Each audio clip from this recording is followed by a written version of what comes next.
Ben, welcome to Puerto Rico. Thank you. It's been a long time in the making, and I'm actually super stoked to sit down with you. I think out of all the people that I know in the pest control industry, you really are that crazy entrepreneur that's always tinkering with stuff. Yeah. Got a lot of things going on, but before we get that party started, let's talk about your professional career. You got out of school, and what did you do?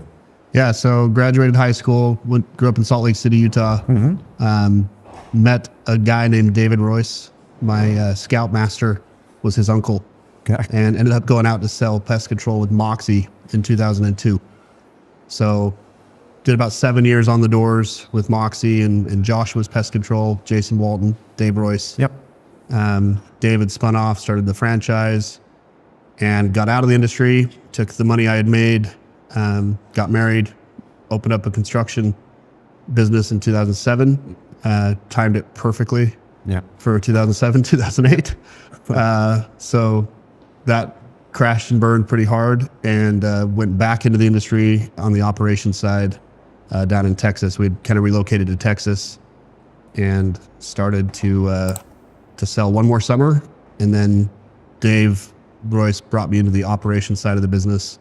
This was September of, I want to say 09, maybe. It was right when he was selling Eco First to Altera. So I got brought on about 3 weeks before that transaction. Had no idea about the transaction. Okay.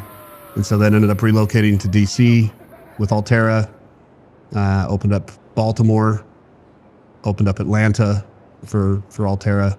When Altera sold to Terminex, I left and was going to start my own business in Atlanta, and then ended up getting sucked back into Aptive.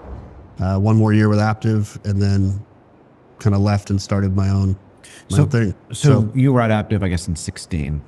Yep. So yeah, I was there for 16 for the first summer. I was a regional manager at that point, the operations side, over the East Coast offices. I had Atlanta, Nashville, and I didn't Florida. even know that about you. I knew about your Altera stint. I didn't know you were at Aptive. Yeah, just the first year.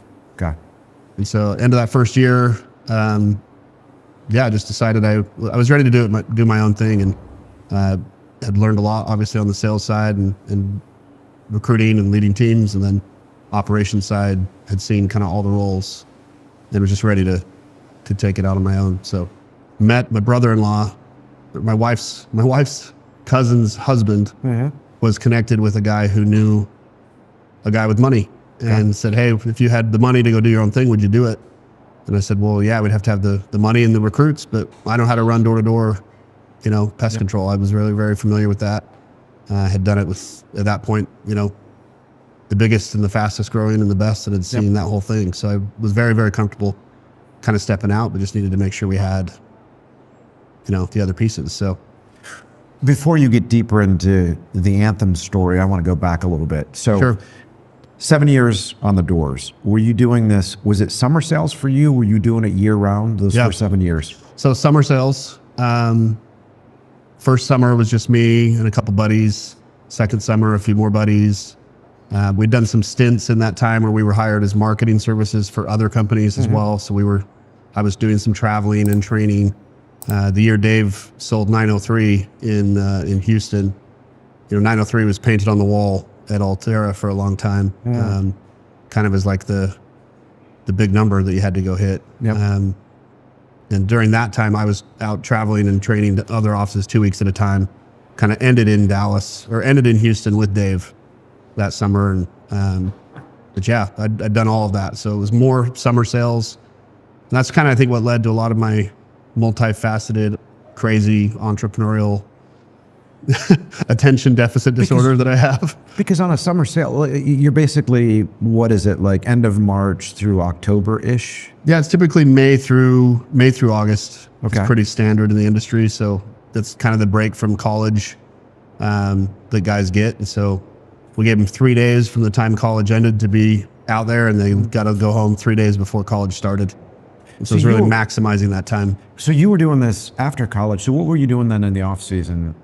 Yeah, in the off season, I was always doing something entrepreneurial or sales related. So I worked at a call center selling real estate and stock investment courses for a guy named Russ Whitney. That call floor was doing like $2 million a week. So kind of more high pace, like kind of opened my eyes to like there's a lot more than just pest control money out there. Yeah. Other things like Christmas lights, hanging Christmas lights. Started a company called Santa's Little Helpers. Okay. I'd dress all my friends up with like Santa hats and go hang Christmas lights during the winter season. Aeration, just anything that was like not a normal job. It's kind of what I focused on. It was just something where I was in control of the pace and the growth and what happened. So just really comfortable with door knocking and selling people on different services that they needed. Okay. So you leave Aptiv, you partner up with a guy who had money, which you did not have, or you didn't have it in the same quantity. For sure. Were you doing recruiting yourself? So that was my one big fear. Like, working your way into a regional role with the fastest growing pest control company, like it wasn't an easy decision to leave. It was one that we went back and forth on for quite a while, but something in me just knew I had to kind of chart my own path. And so we didn't have any recruits. The first summer, by any measure, Anthem's first summer was a complete and utter failure. Okay. I questioned every day what I had done and if it was the right decision. It was a failure because people didn't want to work for you guys. You were an unknown. We started super late. We didn't have a full recruiting season. I met the investor February 13th. I resigned February 21st. Recruiting's done. It's over. Recruiting's over. And so we did everything you shouldn't do. We tried to buy teams. We tried to recruit and offer huge signing bonuses. And, a couple $100,000 in signing bonuses later and 12 reps showing up. We did 1,200 accounts our first summer. I mean, for a door-to-door space, it's not very good. What'd your investor say? What have you done? Yeah. And I was the one fielding all those calls. Yeah. The investor, my business partner, Mitch Matthews, had played football at BYU.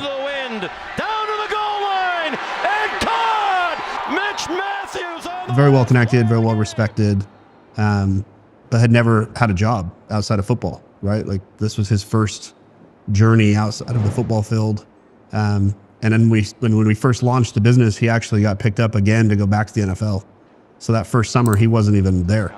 You see Mitch Matthews, who spent time with the Vikings. He was still trying to make his dream come true in the football arena. And Jake Peden and Aaron Peden were the other partners. We initially launched with 5 partners. Okay. There's currently 3 that are still here, but those guys had a direct TV dealership where they were selling door-to-door direct TV installs. And so Jake was there and kind of ran the team that first summer, but yeah, we didn't have a full ramp up. So the conversations with Brent were really just focused around, give us a full recruiting season. Let's do this the right way. We never had a shot to really launch it the right way. And so that's what we did. Mitch was done with football at the end of that first summer. Came out the next summer as a rookie and hit 1,000 accounts, which had never been done by a rookie at that point. Okay. Jake also did 1,000 accounts that summer. That beat the David Royce 903, 904, whatever that. Yeah, and I was there for Dave's summer too. Like, one of my big mantras has always been growth and retention. Because in the door-to-door space, all I had to compare those numbers to were what I had seen in the industry. And so a lot of guys were throwing up big numbers, but really low. I mean, when Dave did his 903, it wasn't $800 contracts like they are now. You know, I mean, it was much smaller numbers. And much less people on the doors to compete with. For sure. Yeah. And what Dave had done was revolutionary. Don't want to discount that at all. It's just that it's a very different world now. I think there was 86 Golden Door winners last year for a door-to-door con, where Sam Taggart kind of recognizes different metrics for hitting high numbers. I mean, there's a whole arena around this door-to-door game that a lot of people that don't understand it or don't fully understand the value that comes from door-to-door.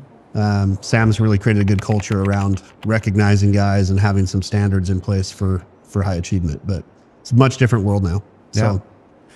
So by the time you got to the second year, it was your first real recruiting cycle. Yeah, we really treated year 2 as year 1. I mean, that was really our launch. We ended up doing 5,700 accounts that year. Had a good recruiting season, good numbers across the board. A lot of guys re-signed to come back, and we kind of, launched things the right way. But yeah, it was it was a good way to end year 2 for sure. After year 1, year 1 was hard.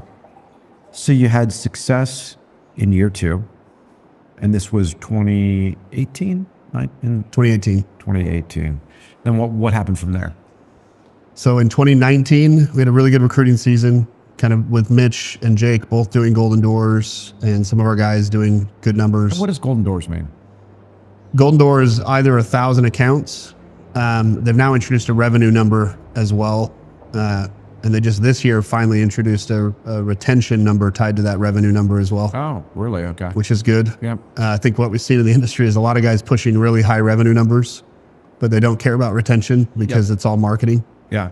And so they're just focused on what they can produce. But now I still think it should be higher than it is, but golden door is 1,000 accounts or 650,000 in revenue with at least 74% retention.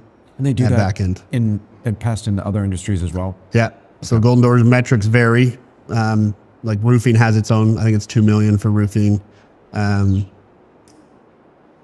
Alarms has a golden door number. I don't know what those are, but yeah, every vertical, doors and windows, roofing, alarms, pest, all have their own kind of metrics. Yep. How did the third year go? Third year was good. So we expanded. We recruited a lot. So we opened up Dallas and Houston our third year. Mm-hmm. And it went well. Got through that first kind of half the summer, and I mean, there's good and bad that come with any growth opportunity. We probably expanded a little faster than we needed to. Mm-hmm. Probably only needed to open one of those offices. Mm-hmm. So from a leadership perspective, again, Mitch had just come out, done his golden door, but hadn't run a team before, right? He'd been in leadership positions with football and those types of things, but sales is a little different. It's a little different beast. But Jake and Mitch were kind of traveling and bouncing all over the place, still selling really well. I think Mitch was in Dallas and Jake was down in Houston, and then I was in Atlanta. Okay. And so had a good year. The following year, we didn't expand again. We just kind of restacked the offices. I don't remember how many accounts we did that year. I think 9,500 roughly between the 3 locations. Mm-hmm. Went back again to all 3 locations the next year. Halfway through the summer, ended up letting go of our entire Dallas team other than 3 reps. So that was not great, but why? Well, I think the lack of oversight on our part. We didn't quite manage things correctly in terms of the standards that are required to have a successful business. Okay. And let guys run a little bit too loose, put guys in positions. I think trying to delegate too quickly and take things off of our plate. It's easy to do when you're growing at that speed. Yeah. And you want to focus on, you think you're focusing on one thing, but you lose control of some others. Mm-hmm. So it was a big learning lesson for sure. But we did lose, I think we lost 40 reps that we just I had to fly down there and just said, hey, you guys are done. And it wasn't an easy decision, but it was costing us more money to keep them there, not working the right way and following the systems that we had tried to put in place.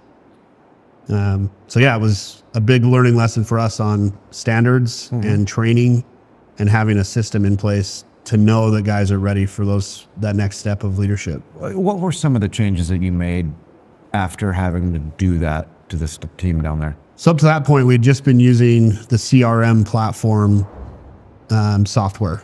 So all of the sales were handled just on the normal software that's there and available. But what we realized is that we really wanted to motivate guys in a different way. We wanted to train guys in a different way. So what we did really in that off season was we filmed all of our training. So rather than just having like a manual the guys were expected to read, we did video content. Mm-hmm. We did a lot more one-on-one training with guys in the off season. But really built out the software. That was the start of our, what we call Gladiator, and implementing a tournament style kind of competition during the summer. Yep. Just to motivate guys to compete and work hard. All that investment was very, very worthwhile. And then instituted a President's Club trip as well. So when guys perform above a certain level, they earn a travel with the business owners and kind of go see the world, go do some different things. And this tournament type stuff is, I guess, pretty prolific in the industry, at least now. I know Dave over at Aptive and even Altera used to do that sort of stuff, right? Yeah, it all came from, shout out to Vivint, right? They were the ones who kind of pioneered that space while it was Apex.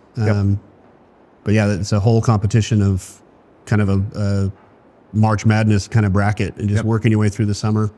And then team versus team as well. So you can have individual goals, but team versus team, like winning dinners together and trips to the beach together, or up to Nashville. Like, we do a lot of little awards to just motivate the guys to work hard, because it's one thing when you're on a commission only job where you have to earn and you get to eat what you kill. Yeah. But not everyone stays motivated, and it's hard. Door to door is the hardest job in the world, for sure. Like, there's no question about it, in my opinion. I think any business major should be required to do a summer of door to door, just because it is so hard to learn, the nonverbal communication skills, how to gesticulate properly, tonality, speed, pace, like all the things that come with just building camaraderie and gaining trust of somebody to get them to do what you want them to do. It's crucial in business. Yeah. And so, what were when you started Anthem with your partners, what was your ultimate plan for the business in the early years? Did you have visions of pulling a David Royce and trying to grow it to an active size, or where was your head? Yeah, like my password, the first couple years, my password was beat Dave. But I wasn't saying beat Dave in terms of size. I wanted to hit the PCT list faster than Dave did. Yep. That was my big focus. And mainly because of when I went to leave, there wasn't a lot of support, as you can imagine, behind leaving an organization to go be a competitor. That's pretty normal in any industry. But I felt during that transition pretty talked down to, and not by Dave necessarily, but just the organization as a whole was kind of, now it felt like, again, we were at odds, obviously. Yeah. So I took it personally, and I shouldn't have, but it also helped fuel me to do the right things necessary to compete. Mm-hmm. So it's kind of I'll show you, I actually can do this, and I'll show you that I can do it. And I'm actually going to get the PCT list before you did. So that was my main focus, was just PCT. That was my only goal. Brent may not like to hear that. It wasn't about getting his money back or growing the business to a certain level. Yeah, it was just... I just wanted to grow and hit the mark and show that, no, I can run I don't know how big my region was. I want to say I was running around a $15 to $20 million region for Aptive. And so... You started your career in door-to-door sales, but then over time you moved into management. You were opening up offices. Even at Altera, you were a manager. You weren't doing door-to-door stuff. No, and I grew fast. I wasn't just opening up offices. We were opening up offices and having the best office in the whole company. So DC was the number one office. Baltimore, when I opened Baltimore, was number one, number two, pretty much the whole summer. Yep. Atlanta, I was in the top 5, which no one expected for Atlanta. Atlanta's not an easy market. No, it's not. To compete in, and the home of Orkin and Rollins, and there's a lot of termite stuff there, and we'd never done termite. Yep. So yeah, it wasn't expected to do so well there. And part of that was, I think, my availability to the sales guys and knowing what the sales side needed, because I had done that role. Mm-hmm. So I was always able to kind of look around the corner and see what was next and make sure they had what they were going to need. Mm-hmm. Part of that was the sales teams that I was gifted, that were hardworking and talented, as well. So I don't take all the credit at all, but the numbers were always there, and people liked working in my branches, and I was firm, but I felt like I was always fair. Yeah. And that was kind of the differentiator. Sales guys need boundaries in order to be successful. If you let a sales guy do whatever he wants and go wherever he wants, he'll do that. And it doesn't necessarily mean business success. And so I was always firm, but I was always fair, and it was a good balance. As you've gotten deeper into this now, running Anthem, dealing with sales guys, what is your philosophy? Has your philosophy on door-to-door sales changed since the beginning years? Yeah, a lot, actually. Door-to-door is great for market infiltration. It's great for route density. If it's done the right way, it can be great for route density. But it's very expensive. It's a huge headache dealing with all those personalities and trying to keep them focused on the mission. But mainly the cost and the retention are a little bit different with that compared to traditional growth. And my eyes kind of opened to that as I started in 2019, kind of the end of 2019, in business, especially with multiple partners. I said there was 5, now there's only 3. So it's not always smooth sailing. And, as part of that transition led to me looking at kind of contemplating where my business was going for me and for my family. And so I started to look at other opportunities to kind of diversify and had an opportunity to get into the supplement space. And we grew a business from 0 to $12 million really, really quickly. And we did it all through online ads. And that opened my eyes to understanding like there are more ways than just door to door. The crack that I had grown up on of door to door sales. Yep. It's fast, it's efficient, it pays really well. That crack's expensive. But that crack is expensive. Yep. And it's from a business health perspective, if you're too addicted to that crack, it can hurt your ability to sell. And really was talking with you about money and homeless, right? Yeah. And talking with you initially that was one of the things that was pretty glaring was my expenses were a little higher than they needed to be. Because I was like, Dave sold, I can sell, like this is great. Paul helped sell Dave, Paul will help me figure it out. And that's what initially got us connected, but trying to understand that a little bit more as a business owner. I never looked at that from Dave's perspective or as an owner. I looked at it as a manager of like, yeah, you can sell it and grow it. And there's an asset. But the more I've learned about what you were able to pull off with Dave and his growth and some of the deals that were structured over the years, I mean, those are pretty unique, very unique scenarios, industry changing scenarios in some ways. But it really led me to start to think a little bit smarter about that in the later years of Anthem. But yeah, I would say even over the last 24 months, my view of door to door and the value that it is there, but you have to do it the right way. Just because it's changed so much, the rates are so much higher. There's some marketing companies charging 110%, 115% to go out and do acquisition. A lot of them around 95%, 90%. Yeah.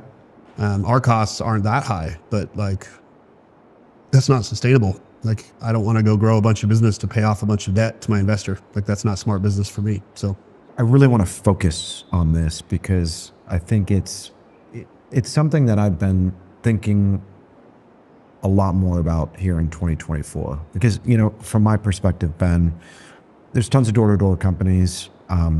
You talk to guys like Jason Walton and Dave and the old G's, right? And then you've got all these kids. And I'm looking at door-to-door in general. And I'm saying to myself, well, when I first got in this industry, I didn't know anything about door-to-door. Like I was shocked to understand that door-to-door even existed. And I was probably, I started in pest control in 2003. I don't think it was until around 2005-ish, 6-ish, maybe, that I even knew that summer sales was a thing. And I remember back in those days looking at, and there wasn't many door-to-door businesses back then, right? Not like today. Sure. But I remember looking and thinking to myself, like, okay, these kids are getting paid a ton of money. They're getting 20% of the contract value to go out and sell these things, right? Like that's a lot of money. Yeah. Fast forward to 2024, and like you said, I mean, some of the marketing companies are going out and they're charging, $90, $95, $105 on a contract. And I'm thinking to myself, how is this sustainable? And when you talk to door-to-door companies, again, this is all my opinion and my perspective. A lot of the guys that I talk to tend to, if you grew up in door-to-door, that's what you do. You don't spend much time thinking about digital marketing or any of those. You're focused on, boom, we're going to grow this thing on the doors, and that's how we're going to do it. And we're going to recruit guys and get them out there. Of course, costs have gone up because, now there's more exits and people are eyeing, just like you, like I'll build this up, I can sell it. David Royce did it, other guys did it.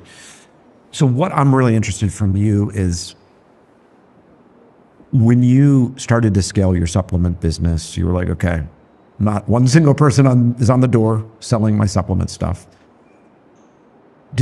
Was it then when you really started to delve into the economics of the lead acquisition and customer conversion and then start to think about it in the context of pest control? Yeah. So I was doing like webinars once a week with the supplement business. I still do them to this day. Okay. So we run ads. People come to the webinar.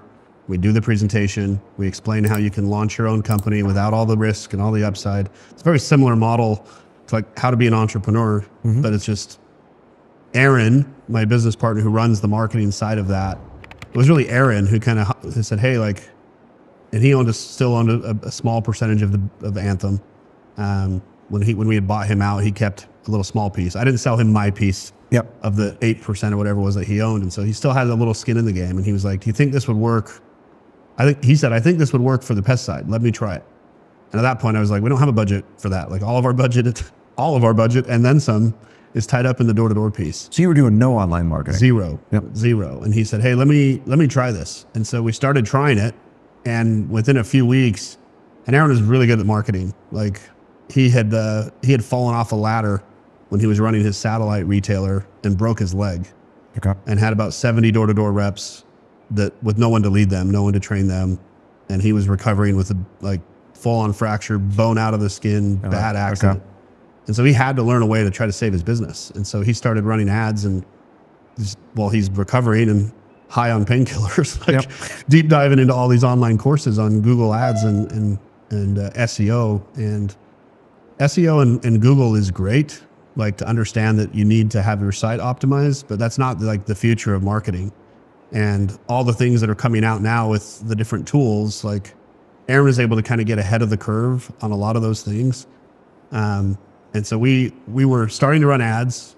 I was doing marketing. When I founded Rocktomic, I started working as a side project, running some ads with some other owners in the business that had connections with some of the big companies. And so we were running ads for, these other marketing companies on behalf of the big companies, and started outranking the big companies. And so Aaron's like marketing, I realized pretty early on, like we were getting calls from corporations saying, hey, what are you doing? Like you're outranking us. You can't. These are paid online. This is paid online ads. Okay. Yeah. And so this is 2019, 2020. We started getting ads saying, hey, like you're outranking us. Stop. Like we want to rank for our own things. And we're not even using their name. We're just using generalized pest terms. Okay. But our page was so well optimized that we were outranking them on paid search. Okay. And so calls that they felt should be going to them were coming to us. And so they put it next to it. Like we were doing. Were you outranking them organically or you were outranking them with your paid ads? Both. Okay. So because of the paid ads and the optimizations that we were getting, what Google wants and what Facebook wants and what Instagram, like anyone that's doing paid ads, they want people to use their platform to find services because they're an advertising company. So the better you are at ranking for their paid search, the more they're going to reward you with leads. Because if you know how to rank high, and that leads to conversions, that's going to lead automatically to more and more ad spend. It's a cycle. It's a cycle. And so the more you can spend and get a better return, the more as a business owner, what I realized early on was it's like, I would much rather put in money at 40% or 50% instead of, 80%, 70%, 90%. Yeah. Like it's a better model for growth. Not only that, but the retention of those accounts, the customer loyalty on those accounts, it's drastically different. And that was the big eye opener for me, is when I finally dug into the analysis of retention during kind of the evaluation of what we had built, what was it worth. What I quickly realized was these accounts over here are staying active 15% higher rates at over 12 months, 20% higher rates over 24 months. And so we're like, whoa, like we need to put more emphasis on that versus the other way. So let's think about this for a second. Yeah. On the front end, you've got the cost of customer acquisition. And so you can kind of compare the cost of customer acquisition online versus door to door. And it sounds like you were somewhat paying between 50% and 70% of what you were online versus what you were paying on the doors. Does that sound about right? Yep. And then the other end of the equation is you've got the lifetime value of the customer. So the important lever there is retention. So you're looking at this and you're measuring retention on doors versus retention on online. And from online, you would say, okay, the customer has a problem and they're searching for a solution. Whereas on door to door, they might have a problem, or they might not recognize they have a problem, or it might just be an impulse buy. Then there's a third factor too, which is the lifetime value, but part of that lifetime value is the per service price. Because when someone's reaching out, your ability to sell that at a higher rate is actually improved as well, versus having to create the need for the door-to-door sale and helping them understand that there's value in what you're pitching to them. So part of the lifetime value was the per service cost as well. And It's a unique thing I want to highlight, because if you can sell it at a higher rate, if it's $10 per service more and you're getting 60 extra bucks a year, 60 extra bucks times, 2,000 accounts is a lot of money. What about I would imagine, and this is a hypothesis though, that from a density perspective, door-to-door will beat online? 100%. Right? So you might get higher pricing from an online, somebody who's actively searching online. They've got a problem. They have a higher willingness to pay, but they might not necessarily be routed as well from a density perspective, just because it's more scattershot just by very nature. It is. But is it your inclination that the higher pricing you're able to get and the stickiness of that customer need outweighs? And then you couple that with the lower acquisition cost. And the longevity of the account. Then my question is, if you have the density and if you have the ad spend, here's what I see a lot in the industry. And we run ads for about 17 different companies in addition to Anthem, right? Okay. I have a company that runs ads for those companies. And I want to talk to you about that in a second. Yeah. But one thing we've realized is that a lot of people just have an ad budget for the year. And they're like, this is my ad budget. And I'm only going to spend this much, and it's going to yield me whatever it's going to yield me. And so what they failed to do, or failed to kind of realize, is that if they roll in their ad spend a little bit faster, they can grow. You can grow quite a bit. Like Anthem this year, 2024, will put on between $4 and $5 million in Atlanta from online ads. We'll do another $3 million just from our door-to-door presence. That total acquisition cost across the board between the two will come in less than 50%. That's ridiculous. And it's ridiculous because now we're doing termite and adding in these other verticals and other kind of ways to squeeze the juice. But the longevity of all of that higher blend is just way, way better. So I think to answer what you were going at is, door-to-door is great for market infiltration. It's great for route density. It's great for establishing a customer base. And that's how I view door-to-door now. It's great for those three things. And primarily we'll use it for expansion moving forward. We'll use it to go in and do some market infiltration to build up that route. And then we'll backfill with the online ads, because now we already have customers in all those locations. Because you don't control where the ads are getting served, really. How tight can you get that from a geographic perspective? Depends on the tool, depends on the vertical that you're utilizing. You can do it from like a radius from a service center. You can do it by zip codes and just serve certain zip codes ads. We do it both ways. We're not just a one-trick pony either. When we're running ads, it's not just Google or any of the different tools out there. It's Angie's List. It's running videos on YouTube, and we put together content for all those types of things that are all branded. Gotcha. So it's a combination of everything. And so it depends on the vertical and what's there, but some zones some zip codes might not have 0 calls one day, and the next day you might get 20. Gotcha. So it's totally up to the consumer. Okay. So Atlanta is a relatively mature market for you guys. You intend to do 4 or 5 million in revenue just from online marketing efforts. Will you use door-to-door in Georgia this year? Yeah, we have a team there that we'll put on about 3 million in door-to-door in Atlanta this summer. And so why will you do that? Continual route density for us. We broke our service centers into 2 locations last year, and so it expanded our service area in some ways. And so we want to highlight those specific areas where we're a little bit light and really target those and knock those area multiple times. And just continual route density. And we have other like advertisements as well. We have ads on billboards this year. We're doing a little bit of radio as well. Some high school like sponsorships across the board where we're a little bit light. We're sponsoring those areas and just trying to get more of a communal brand recognition, so that as we are doing the things, the more and more, same as door-to-door, like you have to push through multiple no's to get to a yes. Yeah. With online marketing, you have to get multiple touches usually before you get a yes or a recognition. So if you can hit them with radio and hit them with billboard and hit them on, YouTube, and then they see an ad that has a special promo, you'll have a higher shot of getting that conversion. So you think about it from a multifaceted perspective, where you're using a variety of different media. You've got video, you've got paid ad, you've got SEO, you've got door-to-door, now you're adding billboards, radio, and so on and so forth. If when you thought about your 2024 advertising budget, how did you triage where you're going to put your money. What was it sounds like online marketing was your biggest spend. Online will be the biggest priority. Yeah, but we'll spend less to do the 4 million than, less through the 4 to 5. If we end up getting to 5 million, we'll spend less on the 5 million than we do on the 3 from doors. So if I were your business partner and I look at the numbers and I'm like, yeah, Ben, why are we doing door to door? Why are we doing door to door at all? Yeah. What would you say to me? The route density still has a place for it. The cost is high for sure that first year, but the ability to, I look at routes all the time as we're in these other CRMs for multiple companies, and some routes, some days are not efficient. And so, yeah, you can say, hey, I have a traditional route. My acquisition costs are only this high, but your profitability matters across the board.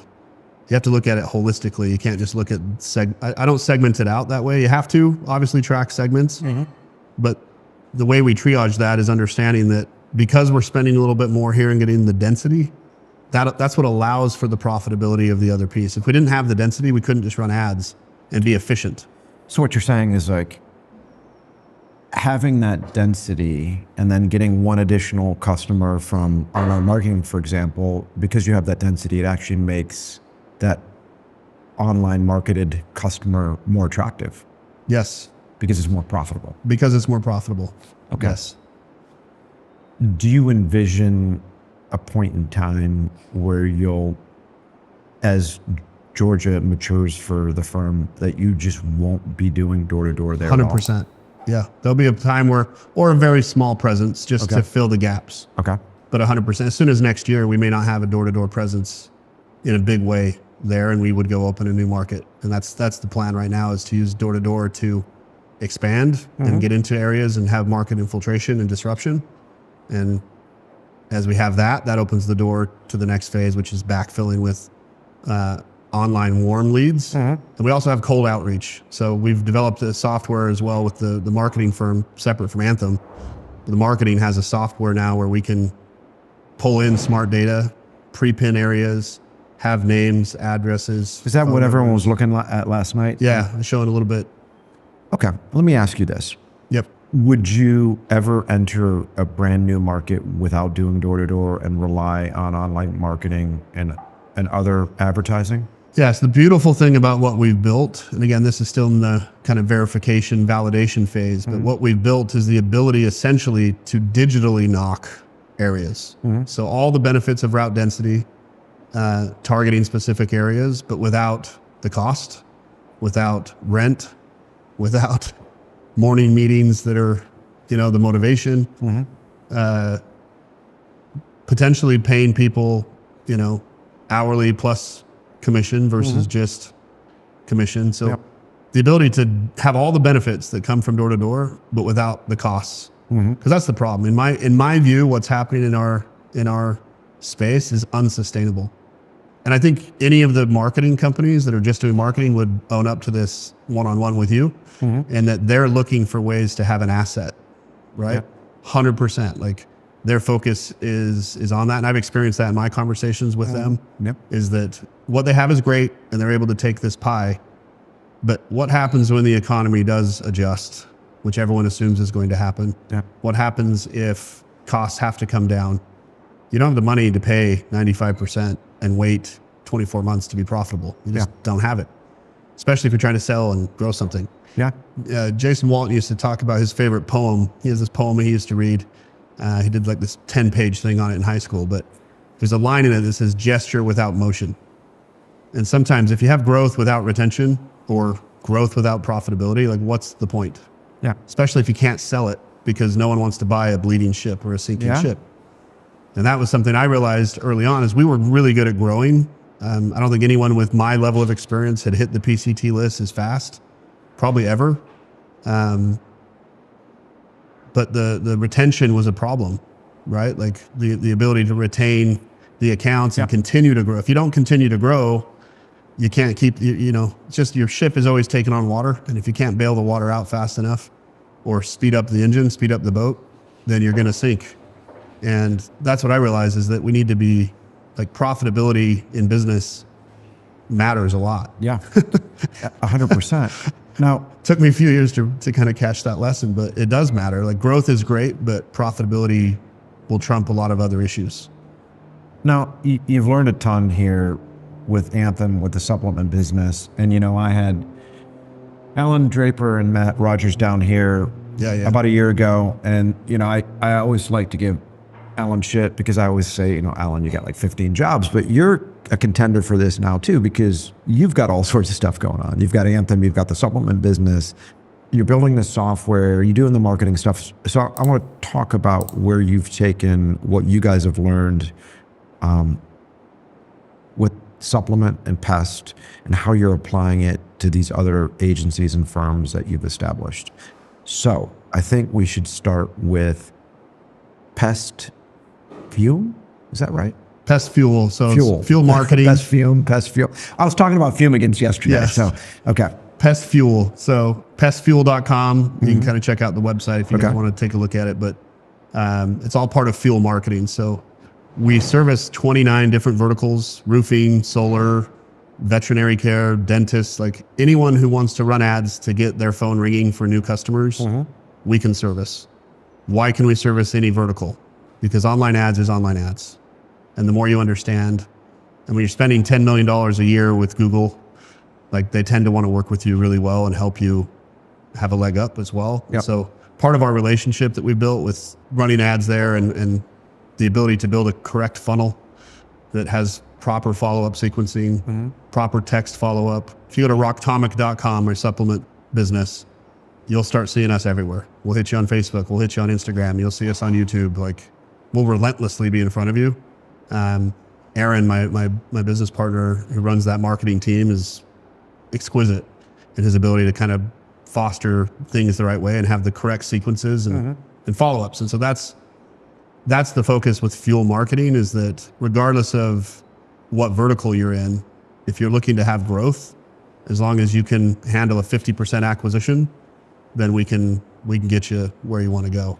So this fuel marketing was an outgrowth of what you guys did internally for supplement and pest. Yep. And then you said, okay, well, we can do this. We'll do it for ourselves. We'll do it for others. You guys are across a variety of different verticals. And when did you actually formally start that business? So formally started that business last February. We've been running ads for a couple different companies now. Crazy ROI on some of them. Like there's our veterinary space, we get a 17x ROI, like on average, as high as 25. And so there's one company, I think they only spent, $24,000 on ads that year, over this last year with us, but we got them a 24x return on that money. Now that you're looking at a variety of different industries, what are the most competitive from a price perspective, the most expensive, I should say, versus the least competitive, at least what you guys are looking at? Sounds like veterinary is not nearly as competitive. Solar is one of the most expensive right now because everybody and their dog is in solar and running ads and trying to get that cheap cost and cheap acquisition. But it's also like, it's just crazy competitive. Solar roofing. That's competitive? It's pretty competitive. Yeah. Depending on the market, we're in like 6 different markets across the US. And how we operate is if you come on, let's say you're over Texas and you had a roofing company in Texas. If you're running ads with us, we only run ads for you in Texas. And so we kind of carve out that space for that vertical and it's locked. And then if you stop using us, then we would open it back up and somebody else could come run those ads. But we don't want to compete against our ad dollars and have a diminishing return by just being too competitive. But it totally varies. I mean, it varies by region, varies by location. I've got pests that is, what we're confident on is what we found is that we can rank in the top 3 results on Google within 60 days in any space. We haven't not yet done that. We're running ads for 17 different, companies right now. Are a lot of them like resi services type verticals? Yep. Of course, Michael Porter in On Strategy talks about competition as an important, he talks in the Porter 5 Forces, the structure of the industry. And I thought about that when you were talking about the different verticals that you cover. If you were to go out and start a brand new business tomorrow in one of those verticals that you cover, how much impact on your decision would come from how expensive online marketing is? Yeah, I mean, if I was starting a brand new thing with no customer base myself, it's hard to get a footprint online without reputation, right? Like Google reviews matter, BBB score matters. You know, if you're in an area that Yelp is like the respected thing, that matters. And so it's really hard to like compete from an online perspective if you don't have any reputation and you don't have any quality score to be associated with. Because that's what you're trying to do with online ads, is you're trying to highlight results. Like that's what you're looking for on that first page is like, who can I trust? Yeah. And so if there's no authority, there's no trust. So there's no online marketing. You're just going to spend a lot of money. Yep. And so it's not something we recommend for a launch. And we're not the right fit for that type of client. Like we want to work with people who have a good reputation, who take care of their customers and who want to grow. And so if you fit that criteria, you're a perfect client for me because at scale, you know, I could get your phone ringing better than anybody else. But if you were thinking like, hey, I want 16 jobs. I want to start another business and it's going to be one of these 28 verticals. I'm guessing you would probably look and say, well, man, solar is really expensive, so I don't want to compete here. But veterinarian, there's not nearly as much spend, or it's not competitive. Would that guide you at all, or no? No, I think to an extent, yeah. Like you want to be competitive and be in a space where you can compete, and you don't have as like, again, the better you can level the playing field for yourself, like the farther you can run, right? If you're trying to run like straight uphill to start, that's a tough ask. Like I'm not going to go climb Mount Everest tomorrow. Yeah. I've been on this great weight loss journey, but I'm not prepared for that.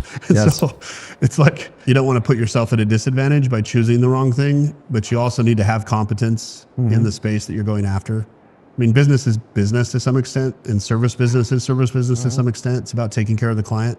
It's about offering something at a good value. It's about taking care of your people so they take care of your customer. Yeah. Like those three pillars really are going to get you success to some standard in any of those verticals. But yeah, I think it just depends on how heavy of a lift you want, right? Like certain things have way more regulation. They have way more licensing requirements. You have to do like solar, you're dealing with electrical permits and like all these other things. Whereas with pest control, yeah, you have to have the license for the state, you know, but it's just different. What about, in addition to fuel, we were discussing the software that you've developed, and I think a lot of folks that saw it here over the weekend were impressed by it. I want to talk a little bit about what that is and how it works, and how did you get the idea for it? Yeah, so we spun it off. Initially, again, we wanted to motivate our sales guys. So kind of the concept behind this came from Anthem and what we were doing with Anthem, but what we've developed is completely separate from that. And so the sales app portion of it it allows you to just motivate your people better, for them to have full transparency on sold, serviced, active revenue, because they only get really paid on their active serviced revenue. Right. And so we didn't want that to be a surprise. So we're just like, let's show them what it is. And if something cancels, they'll know. We show what the aging dollars are. Like nobody else has that. So if I have an account that has been serviced that didn't pay their bill, if it goes over 60 days, there's no commission for those accounts. So I have a list that shows their dollar value of aging customers, and we start showing it at day one. If they don't pay their bill, it shows up on that list. My office is always going to follow up and try to collect those dollars. Like the CSAs are going to do their job, but the sales rep who has that relationship and is getting the commission, he also has that ability to call that customer, text that customer and say, hey, like, what can I do to get you taken care of? Do you need a reservice? Yep. Like, why haven't you paid? Yeah. Let's get you taken care of. And we break it out by revenue type. If it's pest versus termite, we break it out by service type as well, so they can see the breakdown of what is my bi-monthly revenue, what's my quarterly revenue, what's my monthly revenue. We have a goal section at the bottom. So a guy can say, my first day knocking is April 1st, my last day is September, and I want to hit $400,000. And today's now April 28th. It'll tell me how many days I have left, what my service revenue goal needs to be each day. So guys can adjust their behaviors based off what their goals are, or adjust their goals based off their behaviors. It just allows for transparency. So this is in addition to like the CRM system? Yeah, it's totally separate from the CRM. Our, tons of different CRMs out there. They're all good. They're all bad. Yeah. Right. There's good and bad with all of them. Yep. We use Pest Routes. And so this operates on the front end of Pest Routes. and just communicates and syncs up with Pest Routes seamlessly. So we have all the APIs already done. It's a solution that works there, but it could work with any other CRM, and we've talked with a few others about licensing it to them. But Yep. The goal is for us was just transparency for our people, and then like just a faster, more optimized way to grow the accounts. Did you build this to commercialize it, or did you build it solely for your own No, business? like that app is really just used for, the Anthem side of things. Like we don't use that to, that was never meant to like license it out or build it. And a lot of other companies have done the same thing. Aptiv has poured millions of dollars into software and their own technician app. And I think they're playing with licensing it on the back end, but that wasn't the focus. The focus was really just making our guys' life a little bit easier and having everything in one place. We didn't want to have, for training, go into this system, for chat with the office, go into this system. Yep. Everything is inside that app. So we utilize other services, but they're all integrated within our app. So Pronto we use for chat communication. There's a button they click on to open that up. We use Bradley's software Lightspeed for training. And it gives like good information for us on training, like what guys are watching what videos, how often are they watching them, when's the last time they watched it and logged in. So if guys are coming saying, hey, Ben, I need an advance and I'm working really hard, but I'm broke, I go look at things like that. Like, how hard are you really working? What were your knocks?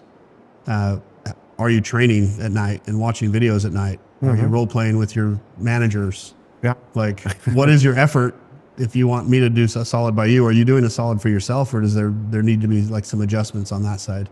So it just allows for more levers to be able to pull and adjust to yield the right result for the rep. Because that's ultimately our goal is if I can make him win, like I'm going to win incrementally on each of those, individual circumstances. So just allows for full customization. How did you guys develop that? Did you go out and get freelance developers, and who was the architect of this? Yeah, no, it was all in my brain, kind of like I again saw what Aptiv had built over the years and what they had done. And when we first started Anthem, we weren't using anything like, I think they called it Guru. We didn't have our Guru, right? We were just using the CRM software. But I realized the value of the Guru. And there's a ton of pain that come with having your own software. I know Andrew with Sela had built his own software and dumped $13 million into it, and it didn't. They ended up abandoning that whole venture because it's why spend time and money perfecting something that someone else is already perfecting. Yeah. So I wasn't looking to build a full CRM. I have built a full CRM. Have you? A CRM that's there, but it's not something that's ready to even commercialize or do. And I don't plan on spending more time investing that front end. What I am interested in from the software perspective is the marketing services, and having kind of that digital knocking is what I'm trying to call it. Like the ability to, from a census perspective, pull up census blocks, click on that area, have all the houses pre-pinned and all the information, and all those homes have already opted in through how we pull the sources. So let me ask you about, what do you mean by that? They've already opted in. Yeah, so in order to market to a home, like you have to have opt-in. Like people have to raise my hand and say, yes, you can use this information to contact me about services. And how do they do that? Depends on the source, right? Like we're sourcing through 7 different like data sources to verify name, address, geocodes. We want to make sure the PIN is correct. We want to make sure their email is correct. And so it was costly to like put all that together. But we've now built kind of the skeleton and scoring system. That's the other piece I haven't really talked about yet. Is that why the icon above the homes is different colors? Does that have to do with the scoring system? No, the icons have to do with like the disposition of that house. So as you call the different houses, let's say they're not home, I would select not home, and that has a different color. I see. So just for like territory management, essentially. And it's the same with the door-to-door companies or the softwares that are out there. But what I talk about with scoring is we looked at all of our data from Anthem from day one to now and tried to identify what are the markers that attribute to a good customer that pays its bills on time, that stays active, that has low callback rates. And then we identified what are the attributes of the salesman, right? So we ranked houses from 1 to 5, and we ranked sales skill from 1 to 5. And then we looked at it from a territory management perspective and said, okay, what based on all those criteria, how would we highlight each of these serviceable areas? Essentially, what are the areas we should go into and what are the areas we should not go into? Mm-hmm. And then when we understood that, then we could say, okay, well, what if we sent a level 1 rep into a level C area? What kind of yield would we get from that situation? So there's a lot of data analysis and really trying to understand, like, and you can apply that same logic to any serviceable area based off that criteria. Because we had, multiple Dallas, Texas, Houston, Greenville, Atlanta. We had 4 different markets to run that analysis through. And so we got it pretty dialed in with, 40,000 records to understand kind of those levers that can be pulled. So that part of the software I'm excited about utilizing into the future and helping to market for other companies and be able to use that same logic of, from a pest control perspective, what makes a good client. I can score that out for any market in the US and do that cold call, meaning they're not expecting us to call, but just like they're not expecting someone to knock on their door, it's just a phone sale versus a door-to-door sale. You're literally going to attempt to cold call, a phone call, right? If I show up as the ideal customer for a pest control company and I've opted in some way, shape, or form, I'm going to get a phone call. Correct. And it's basically almost what you do on the I know doors. your name. I have your number. I have your email. So I'm not just going to cold call you. I'm going to send you an email or like 7 emails over 10 days. I might send a text with a video to why you should use this service or why everyone in. I have data points like neighborhood name, right? So why everyone in Ridgewood Crest. Exactly. I might do a YouTube video that's just all through AI. It takes the Ridgewood Crest and puts that over the video. Why everyone in X is using this company's service. And so we're building all that out right now to be able to basically create smart marketing tools to start to warm up the clients. And then after they're warm, then we trigger the phone calls. We're not just calling like one by one. Like we'll have software that calls 8 numbers at a time. And when one of them picks up, it connects to our phone center and then we're closing those deals down. If I'm a great customer, are my neighbors also great customers? Or do they cluster like that or not so much? The stickier you get in a neighborhood, if you do a good service, like it all comes down to the service for that question, in my opinion. Like, yes, like route density is important. So if you're house to house to house, we have some neighborhoods where we have the entire neighborhood with Anthem. Like the entire neighborhood's on us. Termites open my eyes a lot to that too. Like if I can attach a termite serviceability to a pest account, like the lifetime value of that is, and we use Centricon, but Centricon has data on that in terms of wicked high retention rates. It's crazy. Like it's crazy. So our focus is how do we attach more people to the termite program and start to upsell? And ironically, that's what leads to most acquisitions of pest only accounts is the big guys want to come in, scoop up those pest accounts, backfill ancillary services and provide more revenue through, stacking those sales. So if you have all this customer data and you're really understanding who's a great pest control customer, you probably can easily determine who's a great roofing customer and who's a great plumbing customer and every other home service you can think about. Well, more than that, like let's say a storm comes through for roofing, for example, storm comes through and hits a specific area, draw a polygon over the data. And now I have a list of people who probably had hailstorm yesterday. And I can send out text, email, phone calls before anybody else can get out there and start knocking doors. Hey, did your roof get hit? Like we're calling saying, hey, we know your roofs were hit yesterday. Do you want a free inspection? Our guys are in the area. Yep. And so, yeah, it's going to give us a different approach to get in front of all that. So you can do all of that in 15 minutes as opposed to send a team out and it takes them 3 days on the doors. Yep. Ahead of all the other companies that are going to try to do that. We can get there first.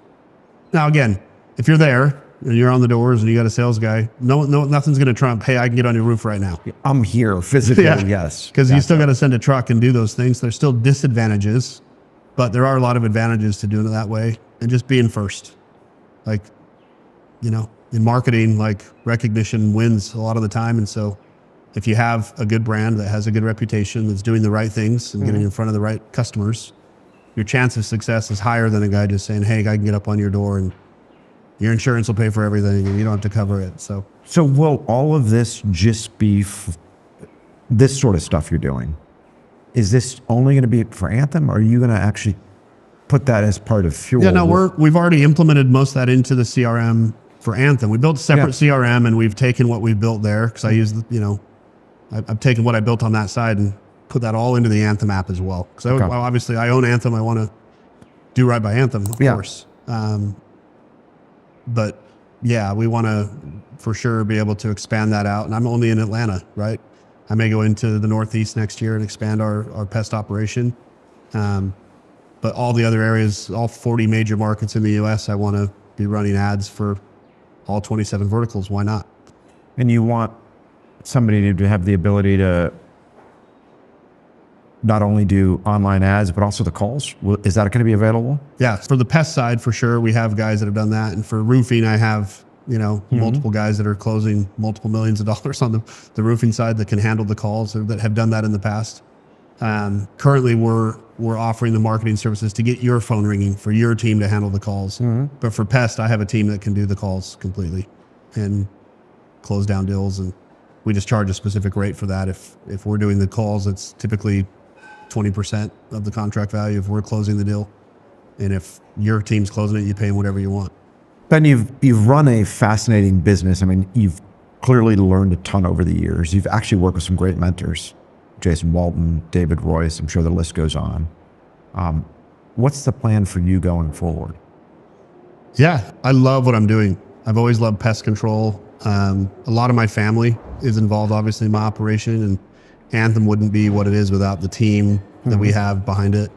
Every time I'm talking about the things that I have going on, everyone's like, man, how do you do all this stuff? And it's, for me, I've always been kind of a serial entrepreneur. I've always been focused on doing things to a high level, but I've also realized that my time is best spent on the things that my time is best spent doing. And so if someone can do it, there's a book, and I don't remember which book it was, but there's the rule of 70. If somebody can do it 70% as good as you should delegate that task out. And so I've really applied that over the last few years as I've started to launch other revenue streams and kind of be pulled in different directions, is building a good team of people that can handle the operations of the business. And so for Anthem, like, our goal is to build to a $50 million valuation and potentially sell that business one day and turn over. Like, that's why most entrepreneurs launch something. Yeah. It's no secret from any of our door-to-door guys. We tell them, like, we're looking to build this and grow it and sell it. Yep.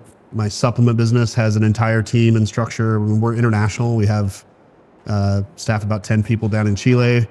We have probably 30 people here in the US that handle the fulfillment and branding and all of those verticals that come with starting and scaling your own supplement brand. I'm into construction, and I have some real estate stuff we're doing. Yep.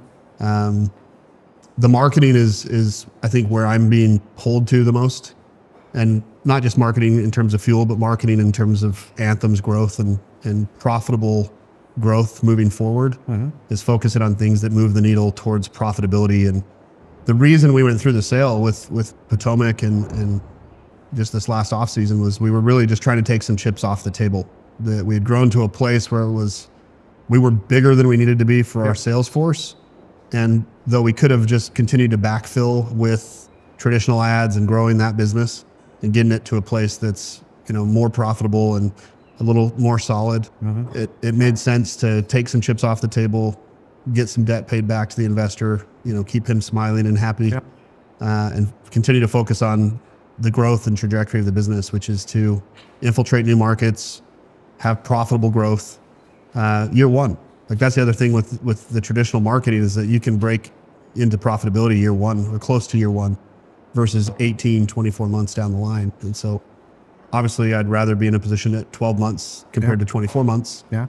And so that's been my focus, and will continue to be my focus, is how do we grow the business in smarter ways that are more profitable, that yield the business, the most upside for the long term. Ben, you're doing some crazy cool shit. I know there's going to be a lot of people that are going to want to reach out to you. What's the best way for folks to track you down? I know they could take a look at Rocktomic if they want to understand what you're doing on the supplement side. Sure. So moregamecap.com is my personal website. Has a lot of my stuff listed down at the bottom in terms of what I'm doing, kind of my story. And at the bottom, you can connect with me there as well. on pestfuel.com. You can, if you're interested in the marketing services, or fuelmarketing.agency is another website Okay. you can reach out to. But either way, on the website, you can request time to speak and schedule a 30-minute or an hour slot to talk about whatever you guys want to talk about. Happy to engage with anybody and help anybody unload some of what we've been learning, and apply it to your business, because, you know, win-win scenarios are always good. Awesome. I mean, you guys are doing great work over there, and I love all these new ventures you're into. So I wish you guys the absolute best. And it was great having you down here in Puerto Rico and being able to have this chat. Thanks for coming down. Yeah, thanks for hosting. It was great. Absolutely.